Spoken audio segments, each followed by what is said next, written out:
Assalamualaikum warahmatullahi wabarakatuh. Anak-anakku semuanya kelas 4.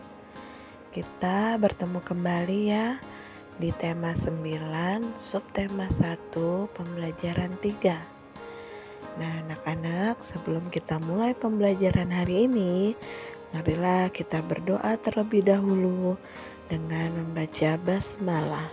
Bismillahirrahmanirrahim. Anak-anakku semuanya, semoga kalian berada dalam kondisi sehat walafiat serta selalu berada dalam lindungan Allah Subhanahu wa Ta'ala. Baiklah anak-anakku semuanya, di tema 9 subtema 1 pembelajaran 3 kali ini kita akan membahas materi mengenai sumber energi di sekitar kita dan melakukan wawancara. Baiklah anak-anak, sekarang kita buka ya pada halaman 18 dan 19 tentang sumber energi di sekitar kita. Indonesia adalah negara yang memiliki banyak sumber energi. Sumber-sumber energi tersebut dari yang berupa minyak dan gas bumi atau migas, hingga yang bukan minyak dan gas bumi atau non-migas. Sumber-sumber energi tersebut tersebar di seluruh pulau-pulau yang ada di Indonesia. Semua sumber energi harus dimanfaatkan secara bijaksana demi kesejahteraan penduduknya. Baik anak-anak, sumber energi terbagi menjadi dua, yaitu sumber energi yang tidak dapat diperbaharui dan sumber energi yang dapat diperbaharui. Sumber energi yang tidak dapat diperbaharui adalah sumber energi yang dapat habis. Sesuai dengan namanya, sumber energi ini tidak dapat diperbaharui. Contohnya adalah sumber energi yang tidak dapat diperbaharui adalah minyak bumi, gas alam, dan batu bara. Minyak bumi dan batu bara merupakan sumber energi yang berasal dari tumbuhan dan makhluk hidup yang terpendam selama jutaan tahun. Oleh karena itu, minyak bumi dan batu bara termasuk sumber energi fosil. Adapun gas alam merupakan minyak bumi yang berwujud gas. Sumber energi ini sebenarnya masih dapat diperbaharui, tetapi membutuhkan waktu sampai ribuan, bahkan jutaan tahun lamanya. Minyak bumi dan batu bara akan habis jika digunakan terus-menerus. Diperlukan waktu berjuta-juta tahun agar minyak bumi, gas alam tersedia lagi. Nah, yang kedua, sumber energi yang dapat diperbaharui adalah sumber energi yang tidak akan habis walaupun digunakan terus-menerus. Sumber energi ini dapat memperbarui dirinya sendiri. Akan tetapi, ada juga sumber energi yang bisa diusahakan atau dibuat manusia. Walaupun demikian, kita harus tetap bijaksana dan hemat dalam menggunakan energi. Contoh sumber energi yang dapat diperbaharui adalah angin, matahari, air laut, panas bumi, tumbuhan, hewan, biofuel, air, dan biomasa. Sumber energi yang dapat diperbaharui, contohnya 1. Angin. Angin merupakan salah satu sumber energi yang tidak pernah ada habisnya. Selama bumi ini masih ada, angin tetap ada karena ketersediaannya tidak terbatas. Nah, angin sendiri ini seringkali dimanfaatkan dalam teknologi kincir angin, khususnya di negara-negara dengan intensitas angin yang sangat banyak. Angin ini nantinya akan mendorong turbin dari kincir angin yang bisa menghasilkan energi listrik. Kedua, ada matahari. Matahari merupakan sumber energi paling penting dalam kehidupan manusia. Sumber energi panas dari matahari juga banyak digunakan untuk berbagai macam aktivitas seperti fotosintesis buatan, pembangkit listrik tenaga surya atau PLTS, dan menjemur berbagai hasil pertanian. Ketiga, gelombang laut. Energi gelombang laut atau ombak adalah energi yang terbarukan yang bersumber dari tekanan naik turunnya gelombang air laut. Indonesia sebagai negara maritim yang terletak di antara dua samudra berpotensi tinggi memanfaatkan sumber energi dari gelombang laut. Yang keempat, pasang surut air laut. Energi pasang surut air laut adalah energi yang terbarukan yang bersumber dari proses pasang surut air laut. Terdapat dua jenis sumber energi pasang surut air laut.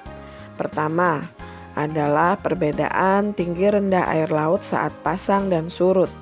Adapun yang kedua adalah arus pasang surut, terutama pada selat-selat yang kecil. Pemanfaatan air laut pasang atau gelombang dari air laut ini dapat dijadikan sumber energi yang terbarukan untuk menghasilkan listrik, layaknya energi gelombang laut. Indonesia memiliki potensi yang tinggi dalam pemanfaatan energi pasang surut air laut. Sayangnya, di Indonesia sumber energi pasang surut air laut dan gelombang laut ini belum termanfaatkan. 5. Panas bumi. Energi panas bumi atau geotermal adalah sumber energi yang terbarukan berupa energi termal atau panas yang dihasilkan dan disimpan di dalam bumi. Energi panas bumi diyakini cukup ekonomis, berlimpah, berkelanjutan, dan ramah lingkungan. Namun, pemanfaatannya masih terkendala pada teknologi eksploitasi yang hanya dapat menjangkau di sekitar lempeng tektonik. Pembangkit listrik tenaga panas bumi atau PLTP yang dimiliki di Indonesia antara lain PLTP Sibayak di Sumatera Utara, PLTP Kamojang di Garut, Jawa Barat, dan lain-lainnya. Keenam, biofuel. Biofuel atau bahan bakar hayati adalah sumber energi terbarukan berupa bahan bakar atau baik padat, cair maupun gas yang dihasilkan dari bahan-bahan organik. Sumber biofuel adalah tanaman yang memiliki kandungan gula tinggi seperti sorghum dan tebu, dan tanaman yang memiliki kandungan minyak nabati tinggi seperti jarak dan kelapa sawit.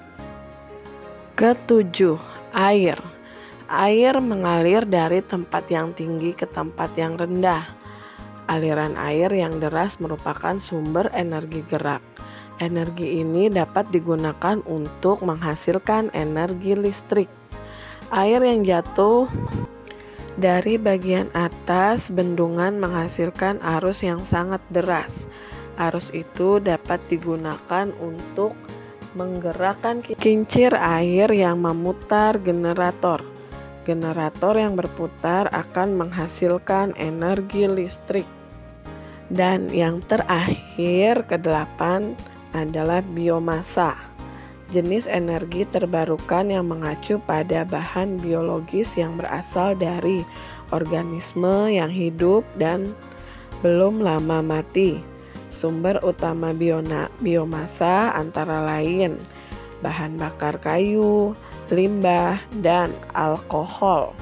Contoh pembangkit listrik tenaga biomasa atau PLTBM di Indonesia adalah PLTBM bala di Gorontalo yang memanfaatkan tongkol jagung. Sumber energi terbarukan ternyata belum dimanfaatkan secara optimal di Indonesia. Sebanyak 90% energi di Indonesia masih menggunakan energi berbahan fosil atau batu bara, minyak bumi, dan gas alam. Berarti kurang dari 10% yang memanfaatkan sumber energi terbarukan. Sebuah ironi mengingat Indonesia mempunyai potensi yang tinggi akan sumber energi terbarukan. Dari berbagai sumber energi terbarukan yang tersedia, baru energi air yang banyak dimanfaatkan. Jumlah pembangkit listrik bersumber dari energi panas bumi, angin, dan matahari pun masih bisa dihitung dengan jari, dengan kapasitas energi yang sangat kecil. Apalagi sumber energi yang berasal dari laut. Meskipun potensinya sangat besar, nyatanya belum satu pun yang berhasil dikembangkan. Baiklah anak-anak, itulah tadi contoh-contoh dari pemanfaatan sumber energi yang dapat diperbaharui dan sumber energi yang tidak dapat diperbaharui. Baiklah, kita akan melanjutkan pelajaran kita pada halaman 23, yaitu melakukan wawancara. Pada pembelajaran sebelumnya, kalian telah mengetahui sumber energi yang dapat diperbaharui dan sumber energi yang tidak dapat diperbaharui. Nah, sumber energi apa sajakah yang ada di sekitar tempat tinggal kalian? Dapatkah kalian menyebutkannya? Nah, untuk menjawab pertanyaan tersebut, kalian bisa ya melakukan wawancara dengan orang-orang yang ada di sekitar tempat tinggal kalian. Contohnya boleh diambil dari narasumber yaitu orang tua, boleh dari teman, boleh dari tetangga kalian, dari ketua RT atau RW setempat. Itulah tadi berbagai narasumber yang bisa kita ambil infonya untuk kita wawancarai.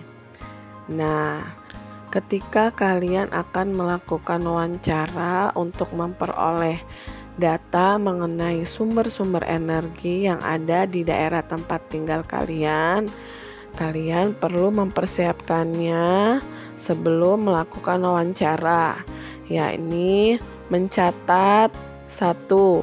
Siapa sajakah narasumber yang akan kita wawancarai.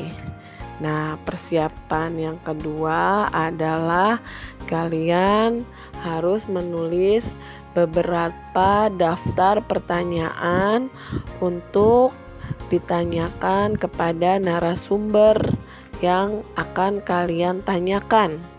Dan yang ketiga adalah setelah kalian selesai melakukan wawancara, jangan lupa kalian menulis laporan hasil wawancara yang telah kalian lakukan.